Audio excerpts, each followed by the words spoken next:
Welcome to episode 3 of Yarn Witch Crafts, my little corner of the internet where I talk about crochet and all the things I love, which is mostly a crochet.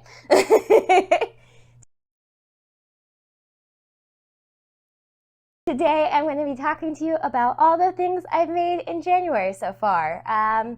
Some of it was in preparation for my first market of the year, which is going to be February 11th, so I did a few Valentine's Day themed items, which could totally sell or could be such a miss. I love a good theme, but I feel like most people don't, so I only made a few quickie items that I won't mind wearing or holding on to and that aren't so Valentine's themed that I can't sell them the rest of the year. All right, and let's get started. First, let's talk about the giant pink elephant in the room, my hexagon cardigan. I am obsessed with this cardigan. I will be wearing it to my market on February 11th because how can I not? Look how gorgeous it is. It is huge and oversized and squishy. I used big twist yarn from Joanne. So many skeins, I lost track. I don't even know. But yeah, it's gorgeous. I did ribbing along the edging here and all along the bottom too where it rounds because I just really liked the look of that. I made giant flower pockets. Like, how can you not love that? At first, I thought I was also going to do smiley faces on them, but then I decided that I didn't like the idea of the black yarn on there. I thought it would look way too stark with all the pastel colors here, and then the teal is already like very dramatic with the hot pink. So I think I might make another one after I get over how long hexagon cardigans take to make, and then maybe I'll make a black one with yellow smiley face pockets on there. I know that the internet loves hexagon cardigans. Everywhere on Instagram, hexagon cardigans. And I have to say, my God, do I love the look of them. Like this, I love it so much. But I hate making them with a passion. I find them so tedious and boring. I don't understand. But I love the look of them so much that it ends up being worth it. But it's one of those makes where I start out really positive and then halfway through I'm like, I hate every second of making this. And then by the time I finish it and I try it on, I'm back in love with it. So that's what happened with this one, which is probably why I'll end up making a second one, because I just have to wait a little bit of time and then I will fall back in love with the make. But yeah, I think it turned out so great. I didn't really do any detail in the back. I just kind of seamed it. And yeah, I think it's fabulous. I also did little ribbed cuffs, so it really poofs around your wrist with the tiny cuff. I don't really like a big open sleeve. That's not really my style. I tend to be really clumsy, and I will catch that sleeve on literally everything. So all my sweaters have cuffs for that very reason. I don't want to be dragging my handmade precious item through ranch or ketchup, which is exactly what I would do. But yeah, I love this so much. There's a bunch of tutorials online for hexagon cardigans and for flower pockets, so you can check on YouTube and there will be a dozen or so tutorials if you're curious. I didn't follow one in particular. There were a few that I looked at that I will link below if you want to follow those ones specifically. But otherwise, a little bit of Googling and you'll get lots of instructions. I started this in the movie theater. I brought it because I could feel along in the dark and crochet while I watched the movie. And that's originally how I actually started making the cardigan as a movie theater make. But yeah, there it is. I'm very stoked with it. I love it so much. Just looking at it brings me joy. Pink is my favorite color, and it just makes me so happy. That and rainbows. Like my rainbow yarn, my pink yarn, those ones just bring me pure joy. I don't know if you have any certain colors or yarn that does that for you, but this does that for me. The second sweater that I'm going to be talking about today is one that I freehanded.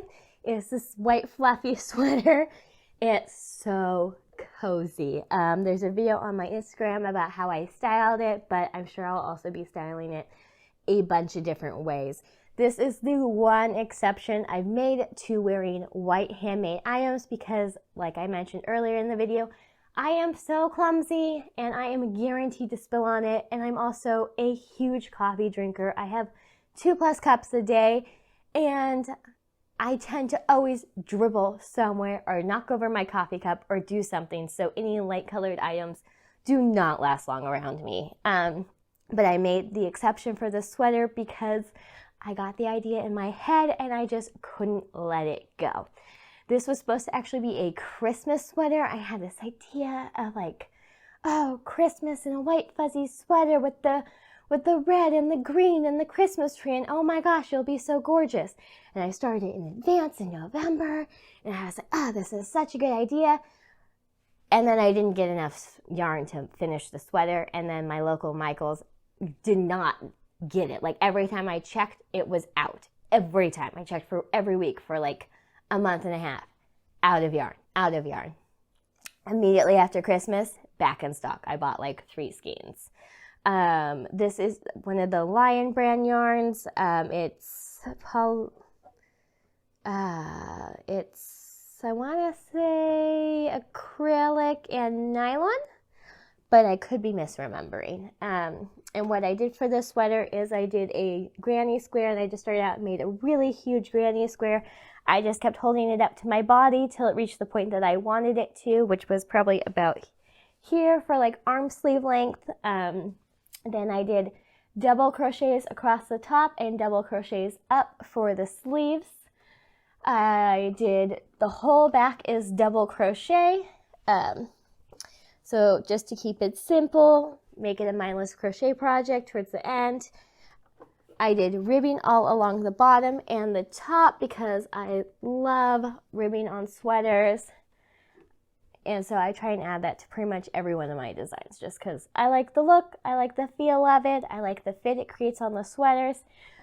Now, what I did a little bit different for this sweater that I don't normally do, or I haven't done for previous sweaters, but now I might in the future, is I used my knitting machine and knit the sleeves.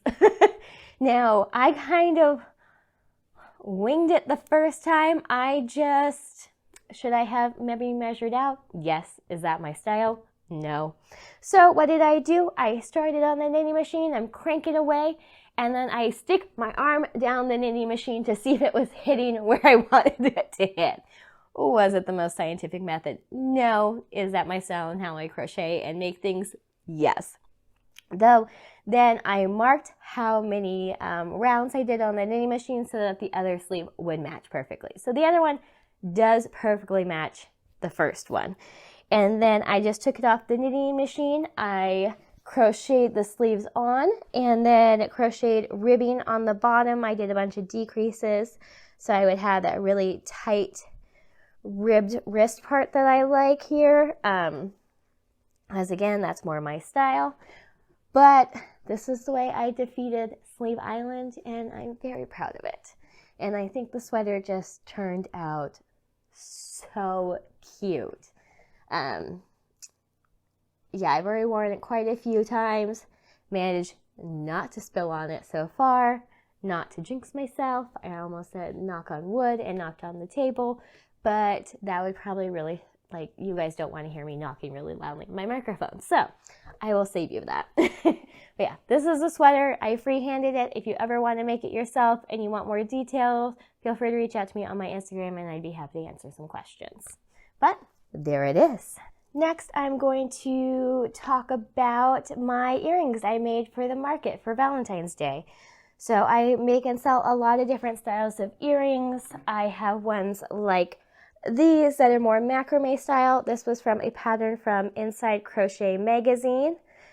These ones are mine. They're a little bit mushy because I keep them in a earring sleeve hanging on my closet, but I sell different versions of that and I think they're really cute. I make them out of embroidery thread.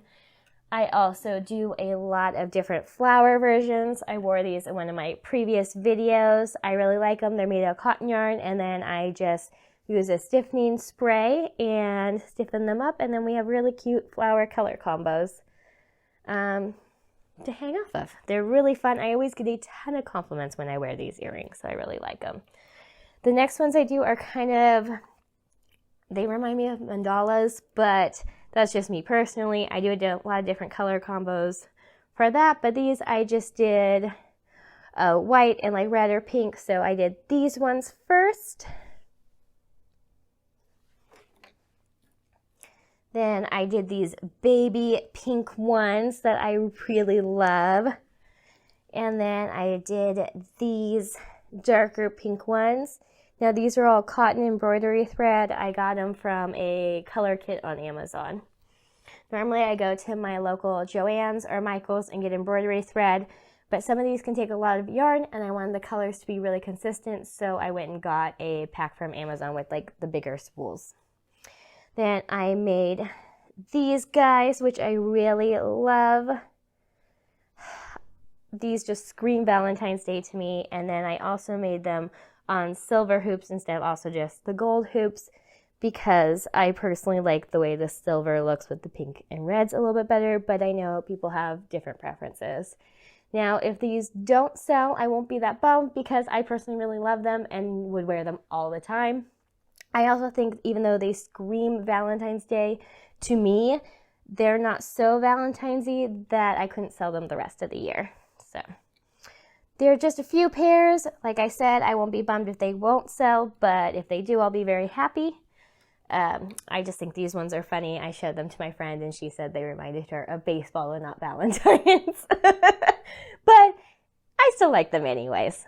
So they'll be lumped in with the Valentine's earrings. I'm doing a lot of market prep right now for my market next weekend, like I mentioned, or 2 weekends from now. So I'm making a few more of the market bags that I showed in my previous video, my 2022 wrap-up video. I'll be making a couple different market bags. I'm also doing a lot of knitted headbands and beanies. A lot of those I've already made, but I'm adding a few new colors into the mix. I recently got a wire rack that I'm going to be hanging them on behind my table. If you're ever curious about how I set for market and anything like that, I'm happy to do a video about that. I'm definitely a newbie and I'm just starting to prepare. My good friend Lisa, who's Hello Happy Crochet, has done a ton of markets and she fully preps everything. I normally wing it, but I'm trying to be more like her and to plan ahead. So we'll see how it goes.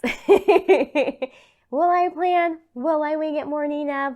How awake will I be? How much coffee have I had? You know, it's a give or take. All right, now let's talk whips and current FOs. This is kind of both. I'm working on my own pattern. It's the bookworm sweater. This one I am actually going to be reaching out to testers to test and releasing the pattern. I am determined to do that this time. 2023 will be my year and I will be releasing some patterns. If I say it enough, it will happen, right? But anyways, this is a pattern I'm working on. I'm calling it the bookworm sweater. This is the first finished version of it. I really love it. I'm just obsessed with the fit. It has negative ease. This one is a short sleeve version. I added a couple different things where I add some shaping into the sleeve so it's not so bulky. I used Heartland yarn from Lion Brand. I love their coloring. I just think it turned out so beautiful. I love the shaping of the neckline. And I love the way the back and the ribbing looks. Originally, I thought I wanted to do lace details on the sleeve, but then it was one of those things where it was a cool idea in concept, but when I tried it out, it really didn't look good. So I decided to just do very tiny sleeve ribbing and then detail work on the sleeves to add some texture and stuff. But yeah, I love it. I think it's really great. I want to add a couple different ways to adapt the pattern when I release it. So I'm also making a long sleeve version, which is why this is also a whip. So I'm making a long sleeve version in red Heartland yarn from Lion Brand. I forget the name of it. I want to say it's called Redwood maybe. So I'm working on the long sleeve now. And I decided to continue the waffle pattern through the sleeve. First I thought I was going to do plain double crochet.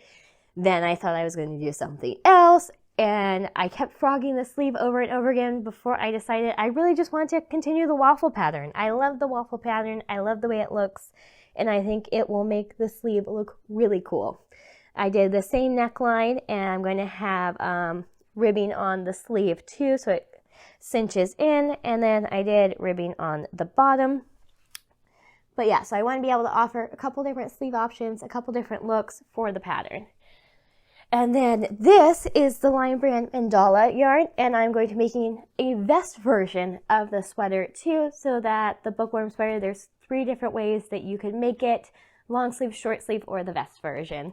And I just thought the gray and white and black would look really nice and fun. I already have a way I can layer it over one of my dresses. I tend to make a lot of things with already an outfit kind of in mind, because that's what inspires me to make the pattern. So that's kind of what I came up with. So I'll be showing that off and reaching out for a tester call as soon as I do all the math for all the sizing, because size inclusivity is really important to me, and I don't want to reach out and do a tester call unless I can do a tester call for a very wide range of sizes. So I will be doing all the math, and it'll be my first time, so it'll definitely be a learning curve, but I've done a ton of research online and reading books and things like that, so I want to be really confident before I reach out about it. But yeah, the bookworm sweater. I'm very excited, and I can't wait to wear it. So that has been my main whip. I have a couple other different ones that I've been doing, like the knitted headbands and things like that, but otherwise this has been my main focus. I have a couple different patterns that I bought that I'll be showing off for February that I'll be making. One is a vest, and another is I got a pattern for doing different decorative ear cuffs, so I can't wait to make some and show those off in my next video. Let me know what else you might want to see. I'm very excited to see what 2023 brings crochet-wise. Thank you so much for joining me. And again, you can follow me at Yarn Witch Crafts on Instagram. I am also on TikTok. All right, everyone have a great day. Bye.